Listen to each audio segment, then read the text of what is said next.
Biblia. De hecho, yo he titulado este mensaje como la esencia del reino de Dios o el ADN de los súbditos del reino.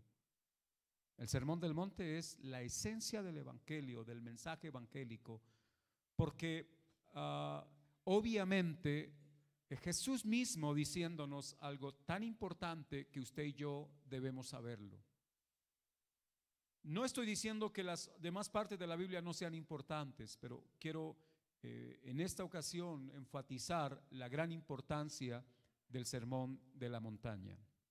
Por eso quiero que antes de comenzar oremos a Dios y le digamos al Señor que nos permita crecer en esta experiencia, que nos permita aprender, que Él por su gracia y por su inmensa misericordia nos muestre, amados hermanos, en nuestra vida la bendición que hay aquí en esta palabra. Padre nuestro, Señor Dios, agradecido, Padre, por tu inmensa bondad y por tu infinita misericordia, Señor. Estamos aquí, Dios, porque tu buen Espíritu Santo ha colocado en nuestro ser el querer como el hacer, Señor. Gracias por cada hombre y cada mujer que está aquí, Dios. Joven, anciano, niño. Gracias, Dios. Tu nombre sea exaltado, Dios. Señor, en este día te has provisto aquí y en cualquier lugar del planeta adoración a partir de tus hijos, Señor. Oh Dios, reconocemos nuestra condición, nuestra profunda necesidad de ti, Señor, nuestra dependencia de ti, oh Dios. Nada hay bueno en nosotros, nada virtuoso por lo cual podamos al menos creer que podemos accesar tu trono, Señor. Solo es posible por la sangre rociada del Cordero sobre nuestra vida, y solo a partir de esa sangre poder tener acceso a tu trono, Señor, en esta hora. Dios, ten misericordia de nosotros que somos pecadores. En el nombre de tu amado Hijo Jesús. Amén y amén. Bien, mis amados, vamos a hacer una pequeña parte de introducción al Sermón del Monte. Luego la segunda parte es una introducción a las bienaventuranzas y terminaré hablando de la primera de ellas, la primera bienaventuranza. Así que, estimados hermanos, hablar del Sermón del Monte es hablar de una de las partes de la escritura más conocida de la Biblia, inclusive leída por personas no cristianas y que aún han inspirado algo en ellos.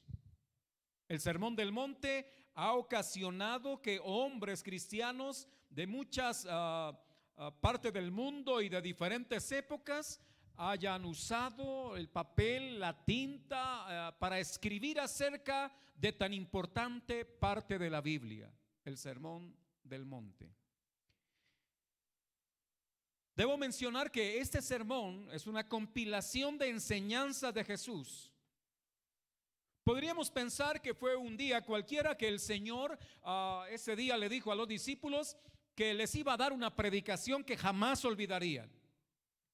Pero lo que uno observa es que esta enseñanza del Sermón del Monte, según lo que Mateo hace, es traer una especie de compilación de las enseñanzas que Jesús dio por aquellos días en aquel lugar al norte de la Canaán de los días de Jesús. En ese lugar, en ese sitio, en una montaña, Jesús comenzó a hablar lo que estaremos estudiando por algunos meses.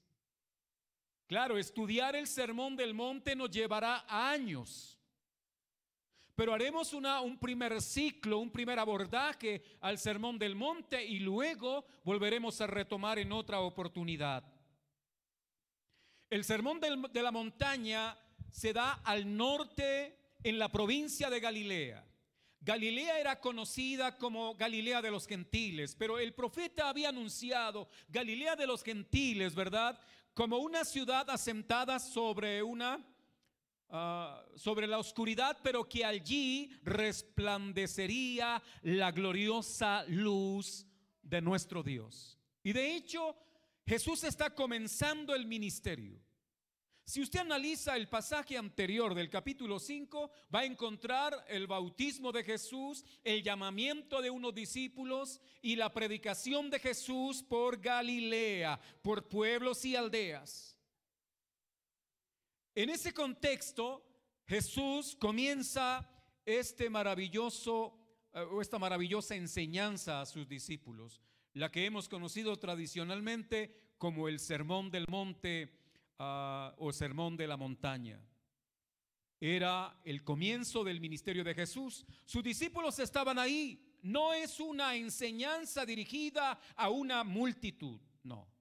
Es una enseñanza para sus discípulos.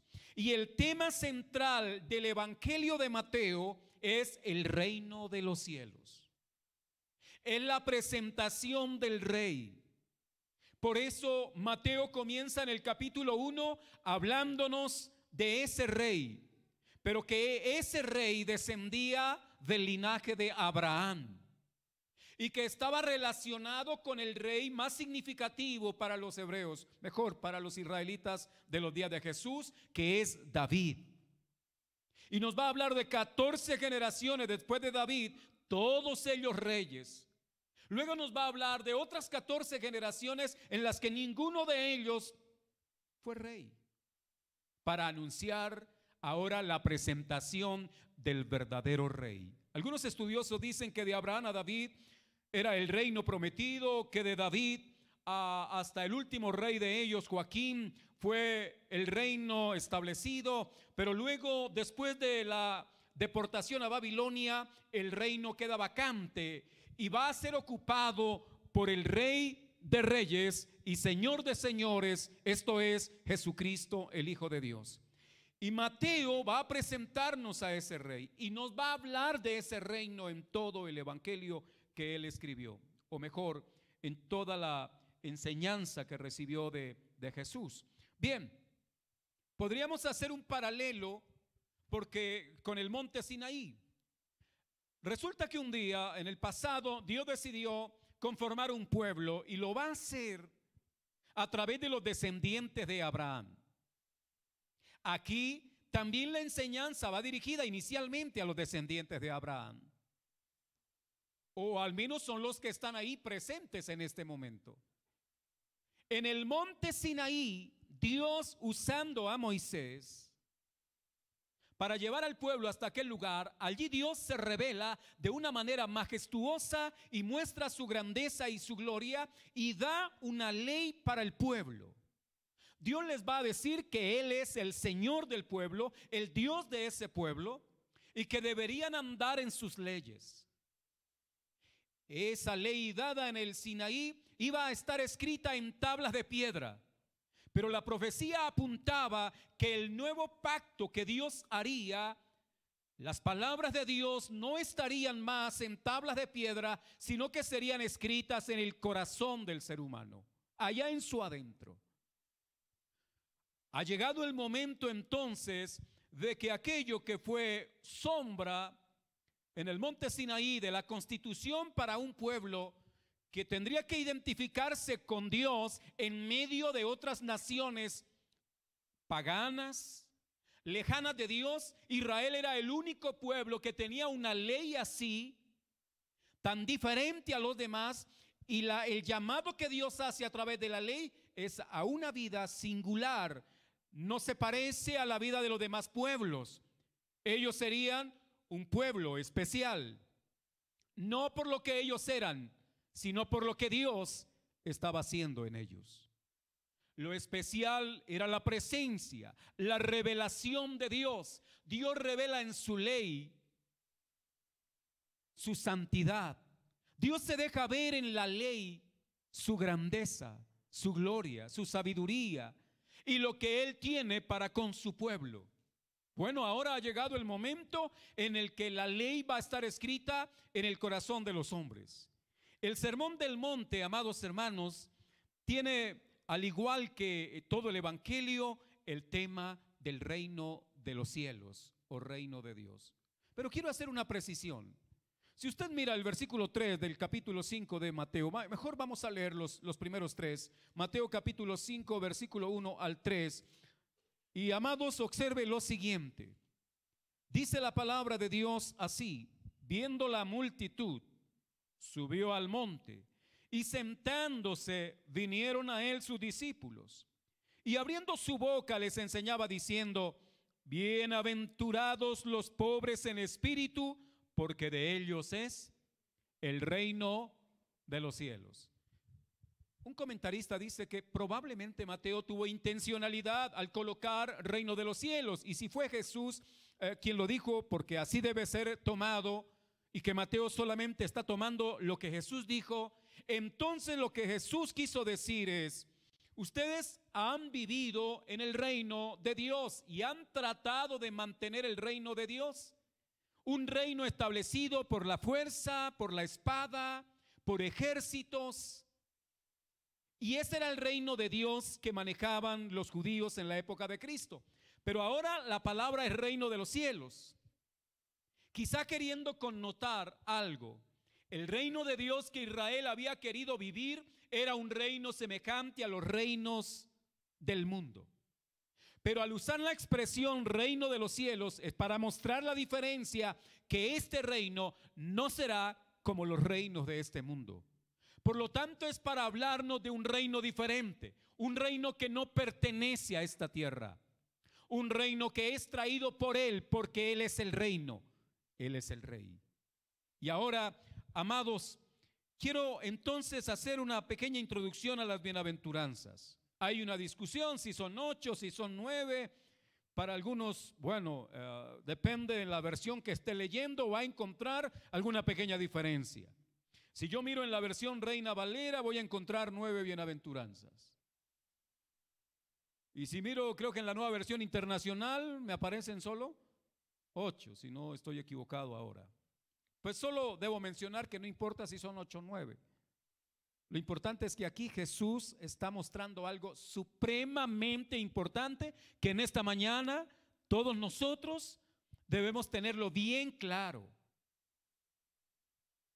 Jesús no dijo este sermón para ser aplaudido. Jesús en este sermón estaba revelando algo supremamente valioso para la iglesia.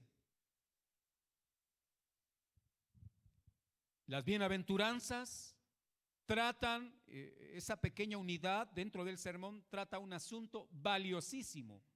La gente ama eso, lo busca con todo su corazón, solo que lo busca en la fuente equivocada. Eso es la felicidad.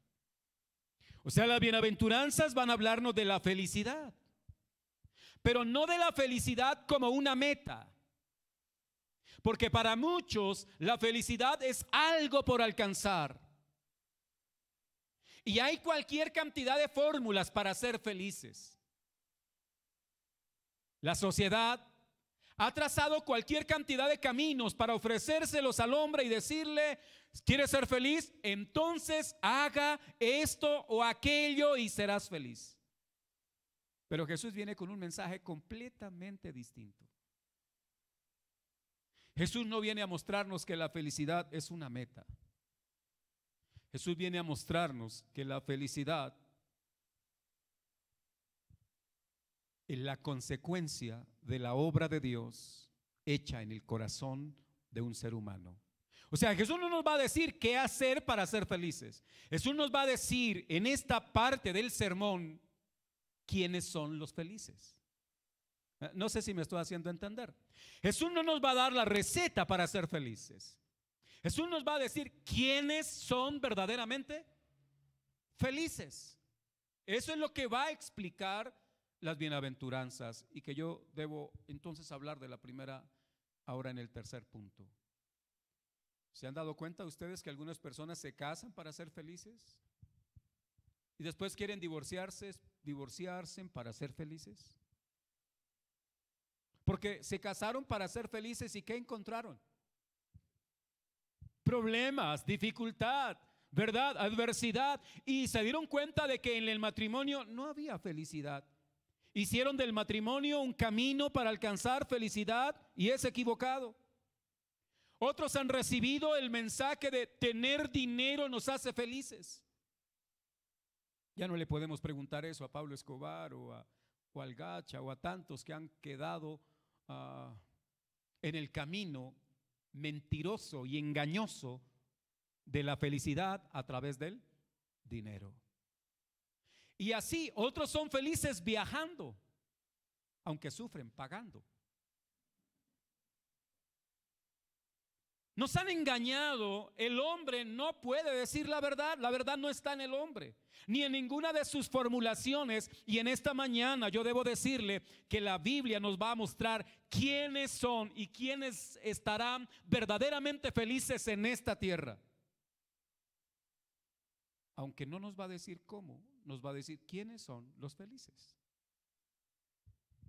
Y por eso debo también mencionar que en esta parte del sermón, las bienaventuranzas, se nos va a mostrar algunas características de quienes son miembros del reino de los cielos. No se nos va a dar la fórmula para ser miembro del reino de los cielos, sino que se nos va a decir quiénes son los miembros del reino de los cielos. Voy a señalar esto, espero usted no me lo malinterprete. Muchos han encontrado iglesia, pero no han encontrado a Cristo. Porque el hombre lo más que puede encontrar es eso, una iglesia. Pero a Cristo no lo puede encontrar por sus propios medios o esfuerzos. Solo aquel a quien el Padre, Jesús dijo estas palabras, que la manera de conocer a Dios es solamente aquel a quien el Hijo lo quiera revelar. ¿Sabe quién va a encontrar a Dios? ¿Sabe quién va a encontrar a Cristo?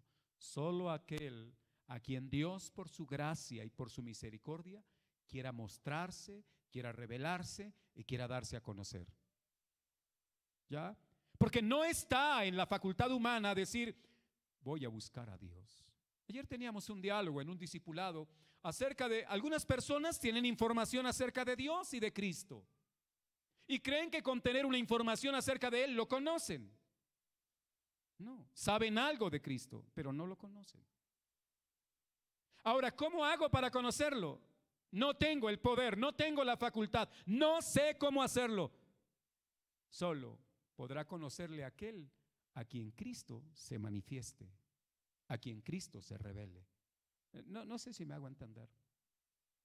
No hay otra posibilidad. No hay sabiduría humana, no hay inteligencia humana para tratar de conocer a ese Dios por medio o esfuerzo nuestro. Ahora, los que están en el reino de los cielos, los que viven en el reino de Dios, aún estando en medio de este mundo y de los reinos de este mundo, el Señor nos va a decir que los miembros del reino de los cielos tienen una vida diferente, distinta. Son diferentes. Vuelvo a repetir, no es una fórmula para ser miembro del reino de los cielos. No. Es la descripción de quienes viven en ese reino. ¿Hasta ahí va claro el asunto? Más o menos, ¿verdad?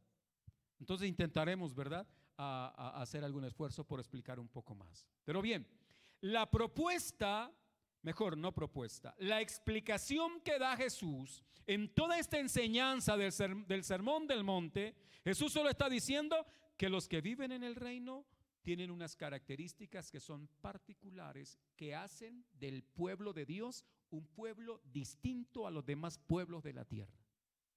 Y no importa si son colombianos, venezolanos, chilenos, argentinos, anglosajones, orientales, no importa dónde vivan, ese pueblo tiene unas características que son la evidencia de la obra de Cristo en sus vidas, una nueva criatura, una nueva creación, una nueva cosmovisión, un nuevo pensamiento, una nueva forma de vivir. Bien, entremos entonces, amados hermanos, a mirar un poco lo que tiene que ver con los primeros dos versos Viendo la multitud. Viendo la multitud. ¿Cuánto nos emocionan las multitudes? A los predicadores nos gustan las multitudes. Pero Jesús fue diferente. Jesús vio las multitudes y a él las multitudes, voy a decirlo así, quizás suene mal, no le importaron. No le importaron para sentirse mejor. No le importaron, amados hermanos, porque el foco de Jesús son sus discípulos. O sea, Él va a orientar su ministerio. Usted dirá, pero pastor, allá la Biblia dice, cuando multiplicó los panes y los peces, que tuvo compasión de la multitud. Sí, eso dice la Biblia y es verdad.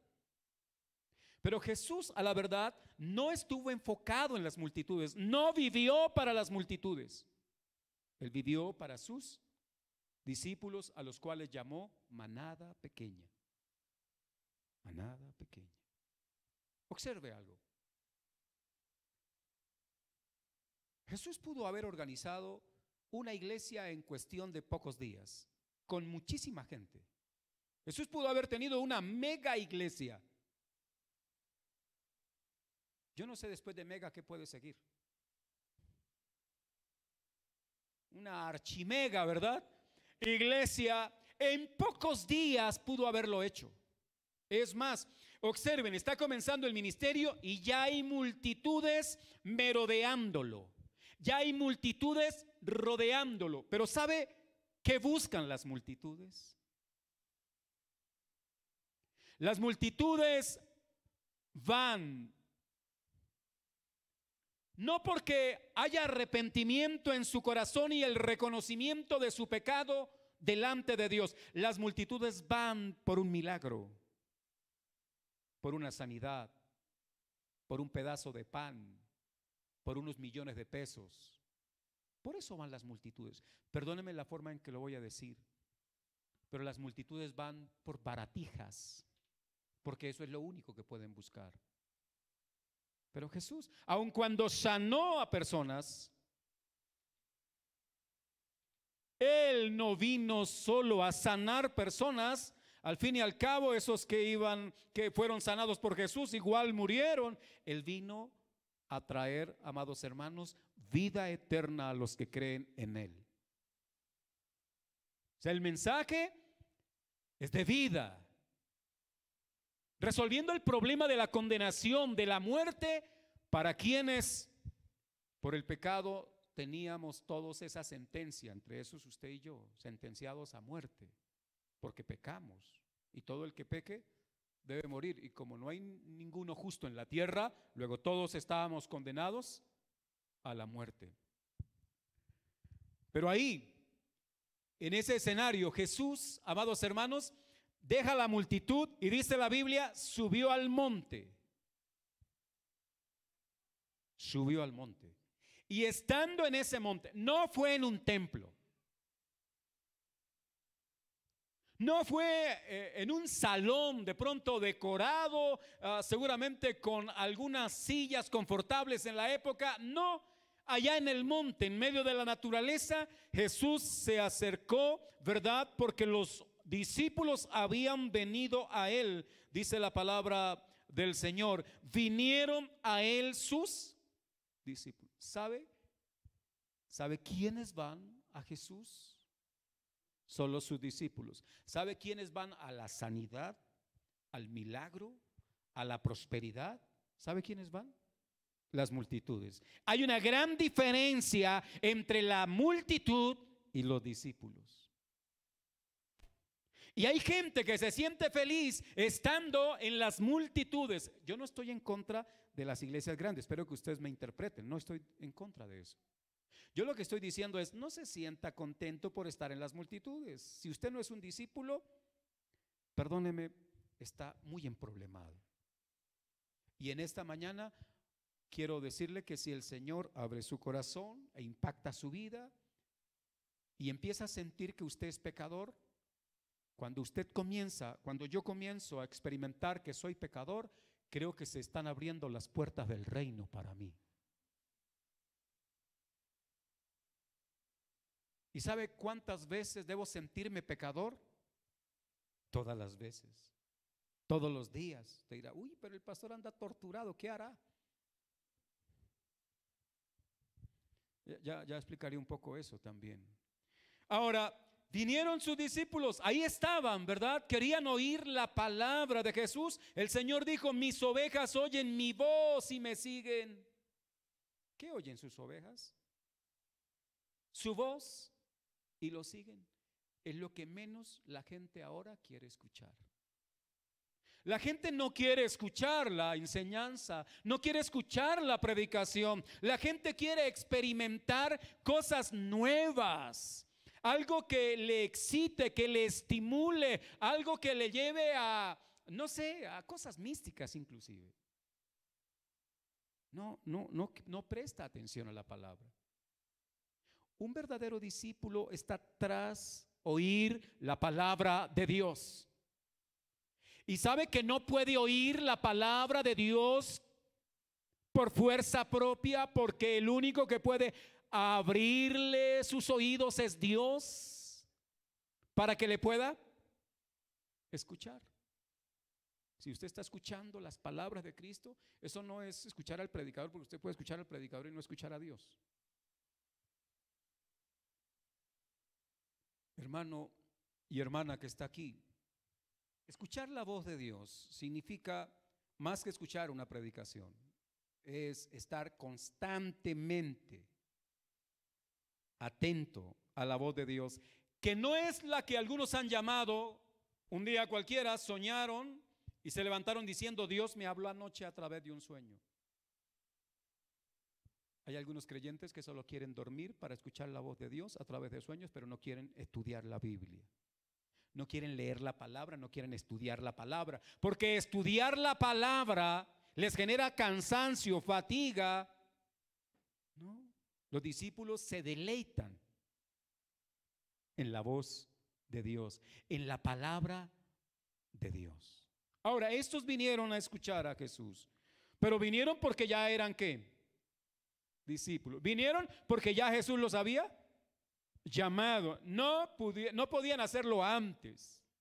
Ahora, esos que están ahí, que no son multitudes, que es un grupo pequeño, Jesús les va a decir lo que sigue ahora con la primera bienaventuranza que estaré explicando en este punto.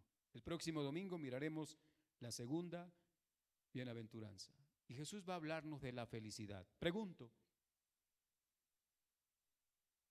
¿ha buscado la felicidad? ¿Ha intentado ser feliz? Algunos dan mensajes como estos.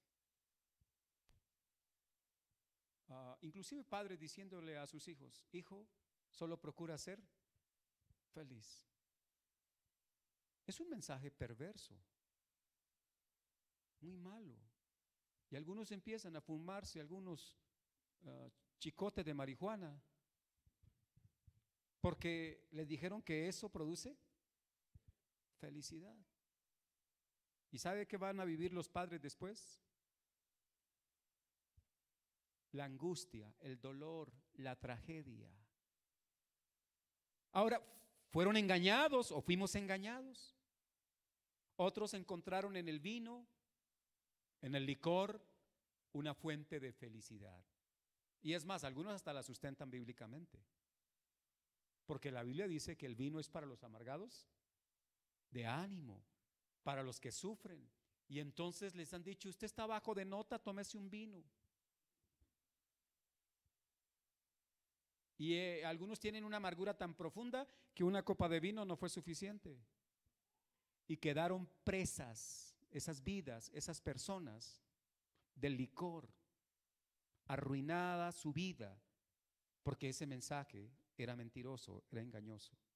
Pero Jesús nos va a hablar ahora en este punto y dice el versículo 3, bienaventurados los pobres en espíritu, porque de ellos es el reino de los cielos. Vamos a repetir todos esa bienaventuranza. Bienaventurados los pobres en espíritu, porque de ellos es el reino de los cielos.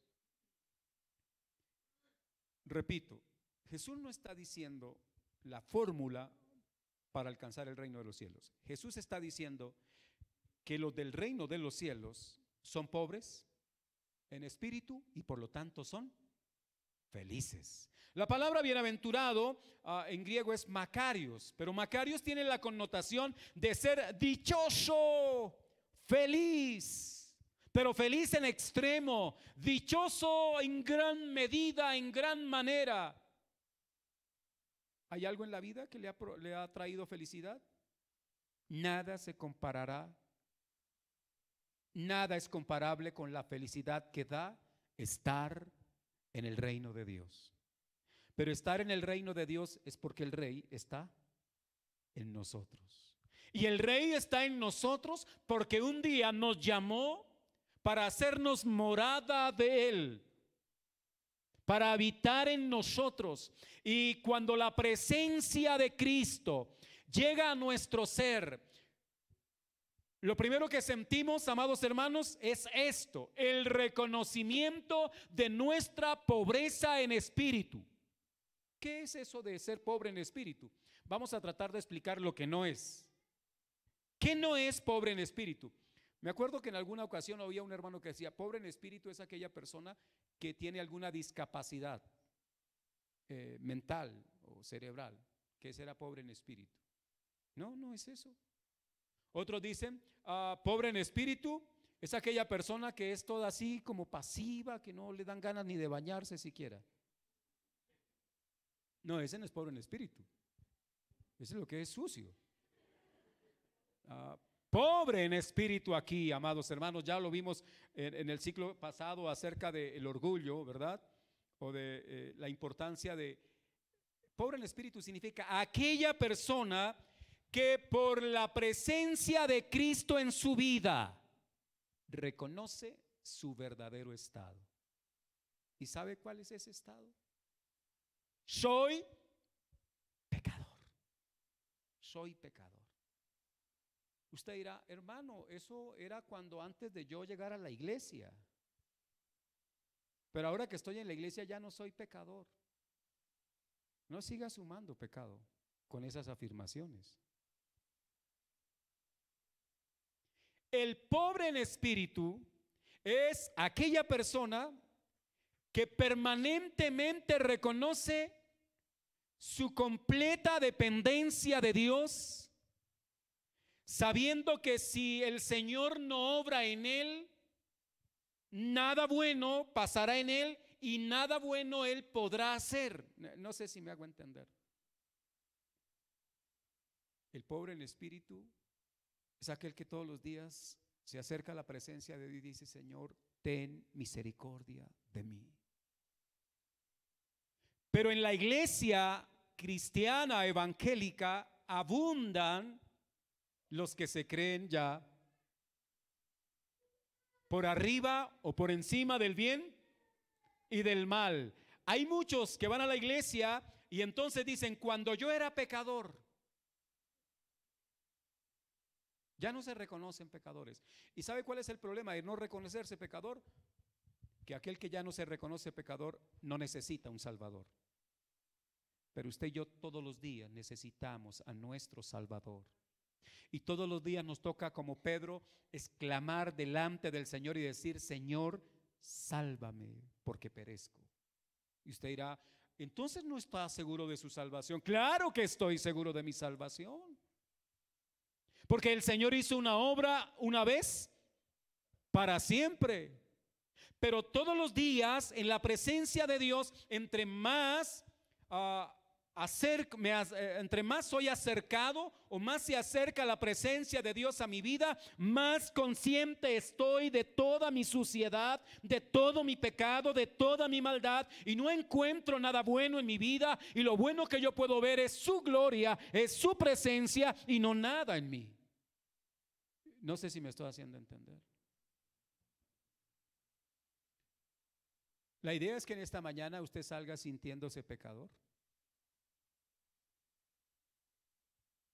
Porque si usted sale sintiéndose que es un ángel del cielo, no hemos predicado el evangelio. Le hemos inflado el ego. Le hemos hinchado. El pobre en espíritu, esa virtud que está en los que viven en el reino de Dios, es reconocer permanentemente, como lo dijo un gran predicador y escritor como fue Martin Lloyd-Jones, que dijo acerca de, es el reconocimiento de que todos los días estoy en bancarrota, estoy quebrado, no tengo un centavo, no tengo nada en absoluto que hacer en términos de mi salvación. Reconozco mi pobreza espiritual, soy pobre espiritualmente. Algunos dirán, pero si el Espíritu Santo está en mi vida, ¿no debo considerarme rico espiritualmente? No, es que el Espíritu Santo está ahí para hacerle reconocer su pobreza. No sé si me estoy haciendo entender. Porque solo, mire, hay dos oraciones, la del fariseo, ¿verdad? El hombre bueno. Y la del publicano, el hombre malo. Los dos oraron. El fariseo oró, pero era tanto su orgullo espiritual, era tanta su maldad y su pecado, que oró para consigo mismo, dice el texto bíblico. Ni siquiera oró para con Dios. Es más, él se puso de pie, empezó a orar en la sinagoga y miró por allá así de reojo y vio que había un publicano por allá en el rincón. Se quedó mirando al publicano y luego pensó en orar y dijo: gracias, Señor, porque no soy como ese publicano, malo, pecador. Gracias, Dios, porque yo ayuno 2 veces a la semana. Y mientras él iba diciendo esas cosas, él las decía para escucharse. Él las decía para jactarse de su supuesta justicia. Pero la obra más justa, suya o mía, es un trapo que huele inmundo delante del Todopoderoso. Aún la oración que a veces hacemos, hermanos, y quizá usted pueda decir: hoy oré de una manera tan extraordinaria y oré como tan bien como nunca lo he hecho. Solo deja ver lo mal que huele lo que usted considera bueno.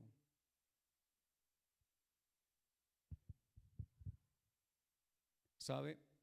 Uno en el evangelio, en la vida cristiana, hay ratos que uno hace cosas buenas. ¿Alguno de ustedes ha hecho obras buenas? Sí. Y uno termina pensando que eso es un nivel de bondad que ya hemos alcanzado. Uy, ¿usted logró hacer eso? Afortunadamente la iglesia no beatifica ni canoniza, sino usted sería candidato a una posible canonización. Pero no, cuando hemos hecho alguna obra buena, cuando hemos actuado de manera correcta, conforme a la Biblia, y sentirnos buenos, es solo la muestra de nuestro pecado y de nuestra maldad. Deberíamos caer de rodillas para decirle: Señor, perdóname porque no hay nada bueno en mi vida. Y si alguna obra buena fue hecha, es la gloria tuya, es la obra tuya, no la mía. La mía ensombrece la obra de Dios. No sé si me estoy haciendo entender.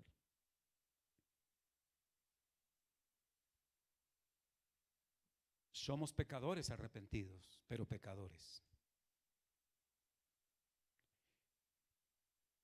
El vaso nuestro todavía está en proceso de limpieza. Pero tenemos una garantía que el Señor que vino a nuestra vida ha prometido terminar la obra. Él nos dijo: yo la comienzo y ustedes la terminan, porque Dios sabe que no hay absolutamente nada que podamos hacer para terminar la obra que Él comenzó. Por eso Él la comienza y Él la termina. Ahora, yo puedo confiar en la palabra de Dios, que Él comenzó la obra en mi vida, y puedo confiar y todos los días agradecerle a Dios porque Él está haciendo una obra en mi vida que si Él no la hiciera, yo no tengo oportunidad, no hay esperanza para mí, pero Él lo está haciendo. Y el solo hecho, usted dirá: bueno, pero reconocer toda esa pobreza, ¿cómo lo hace? ¿Cómo hace que un miembro del reino de Dios pueda ser feliz? Saber que Él está con nosotros actuando, que Él ha perdonado nuestra miseria, que Él ha perdonado nuestra bajeza, que Él ha perdonado nuestras maldades. Estoy leyendo un texto, no recuerdo ahora, bueno, el título del libro es Vivir en el poder del Evangelio. Pero algo que dice el autor es, nos toca pedir perdón por las cosas buenas que hacemos. Y me llamó la atención el título, porque uno pensaría que solo debe pedir perdón por las cosas malas que hacemos. Y él está invitando a la reflexión, es eso que tú haces bueno nos hace daño cuando yo reconozco que hice algo bueno, porque me va llenando de orgullo, de soberbia. Me vuelvo entonces como que yo ya puedo hacer algo bueno. Y Jesús dijo, sin mí, nada, en absoluto nada podéis hacer. Esposo, que viene los viernes, y aprovecho para invitarle el próximo viernes, venga el viernes a la escuela de esposos. Si usted está haciendo ya algo bueno para con su esposa, no se sienta buen marido, no se sienta buen esposo. El buen esposo es Jesucristo. Él es el buen esposo. Ahora, si hay algo que está pasando en su vida, es por la pura gracia del Señor que nos llamó de la oscuridad a la luz. Y lo que les está diciendo a estos discípulos es, ustedes no necesitan hacer nada para ser felices.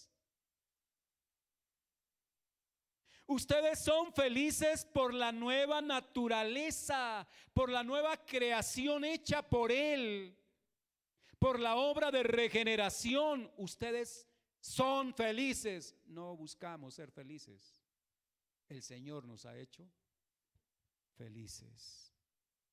Pero la felicidad está cuando reconocemos nuestro pecado y vemos la grandeza de su gloria, de su misericordia, de su inmensa compasión para con nosotros, y ante eso no nos queda más que llorar de felicidad.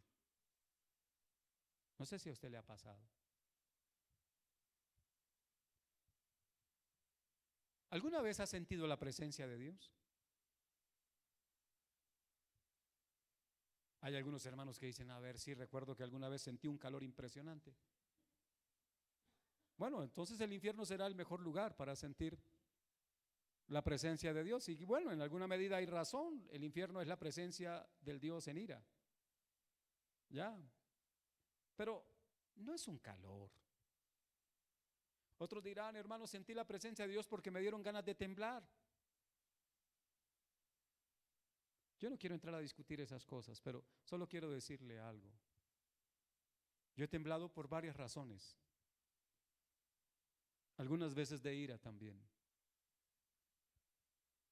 Hubo en algún momento en la historia de la iglesia, la historia moderna de la iglesia, 2 siglos atrás, 3 siglos atrás, un movimiento que se llamó los Quakers. Y los Quakers, no sé si recuerdan la avena Quaker, la figura del personaje, todo cachetoncito, así como yo, pero de mejor color. Bueno, tenía que ver con los Quakers de allá, pero se les llamó Quakers porque fueron identificados como los tembladores. Tu quack, temblar. No. Los demonios, según Santiago, también tiemblan. O sea que no por temblar, pero permítame decirle algo. La presencia de Dios, algo que es común en la Biblia y debe ser común en la vida de todos nosotros, es que cuando Dios se revela ante una criatura humana, siempre esa criatura humana reconocerá que su miseria, su pecado, su pobreza, su quiebra, su bancarrota, reconocerá que no vale nada, que no tiene nada bueno, así tenga mucho materialmente, así sea muy estudiado, tenga dinero, sea reconocido socialmente. Mire, cuando llegamos a la presencia de Dios, ¿sabe qué significa todo eso? Basura. Cuando esas cosas son para usted tesoro, usted no está en el reino de Dios. No sé si me estoy haciendo entender. Pablo está en el reino de Dios y cuando mira todo eso que la gente llama tesoros, el Hijo de Dios, ¿cómo lo ve? Como basura. Qué horrible es ver de pronto a alguien que dice ser hijo de Dios como un pavo real abriendo toda sus plumas, ¿no? No sé cómo se llama ese acto en el que el pavo, no sé nada de pavos, perdónenme. Pavoneando se dice mi hermano William. Sí, está bien, esa sería una buena palabra. Y el pavo llega y saca sus hermosas plumas, mostrando toda su gloria. No, él no sabe que cuando lo pelan no queda sino un pajarraco horrible y feo. ¿Ya? Y delante de Dios llegamos a veces pavoneándonos, pero la presencia de Dios quema todo eso. Y nos vemos tal y como somos. Perdónenme, por favor, no lo tomen como un insulto, pero no soy más que un pajarraco. Es más presencia tiene un pollo pelado que un pavo pelado.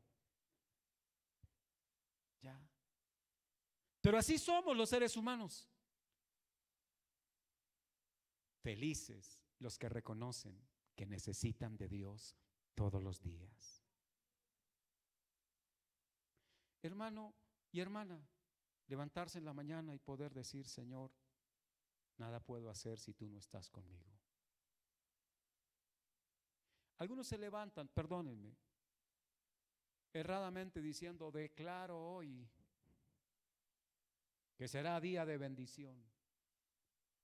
Pavo, le van a quemar las plumas. Declaro, alguien dijo: si usted tiene el poder de declarar salud, prosperidad, usted no necesita a Dios. ¿Para qué Dios? Solo declare. No, eso es bla bla, hermanos. Eso no es nada sano. ¿Sabe qué debe declarar? Lo que dijo David: mi pecado te he declarado. Confiese su pecado. Que la prosperidad, cualquiera que sea la prosperidad, que la bendición del día no está determinada por lo que usted diga. Ya Dios lo tiene establecido. Y poder terminar el día, hermanos, reconociendo que si pudimos trabajar es gracias a Él que nos dio la vida, que nos dio salud, que nos dio habilidad. El pobre en espíritu está tan agradecido porque al que tanto se le perdona, tan agradecido está. Pero hay algunos que han dicho: no, yo no fui tan pecador.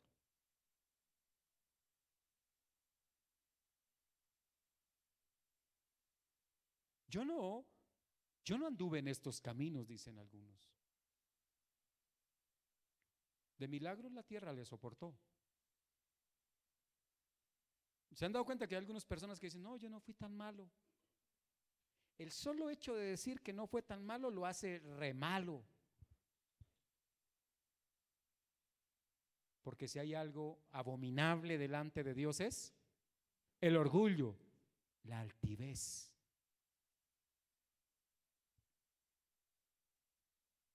Casi que algunos podrían pensar: he sido un buen chico o he sido una buena chica. Creo que soy alguien que adorna la iglesia.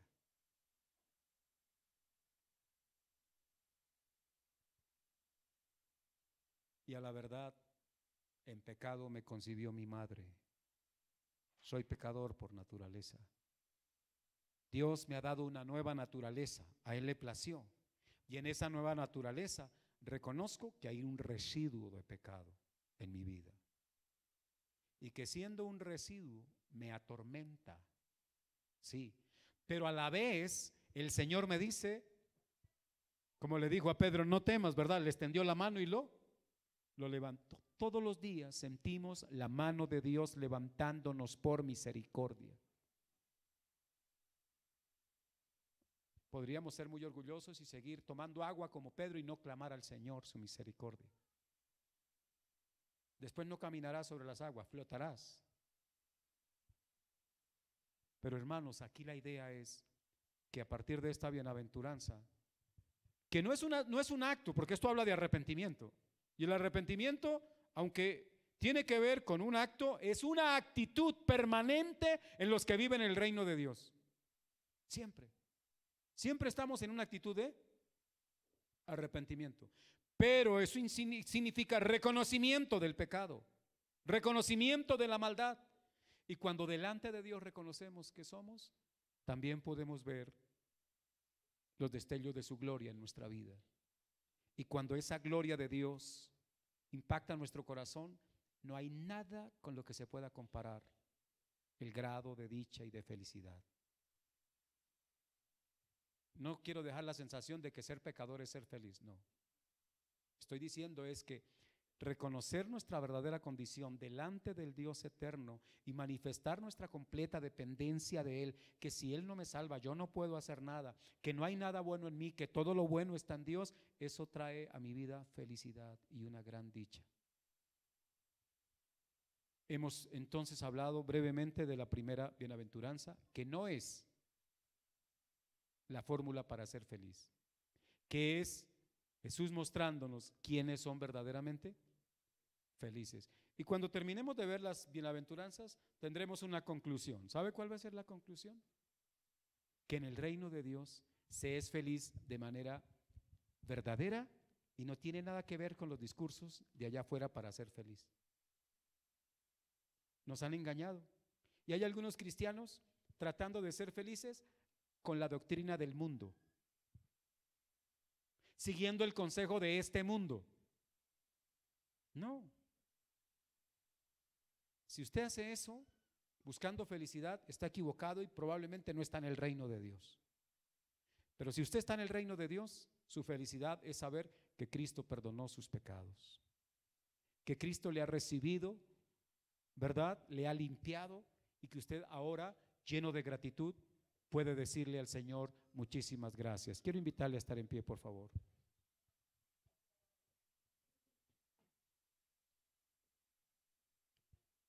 Vamos a hacer una oración.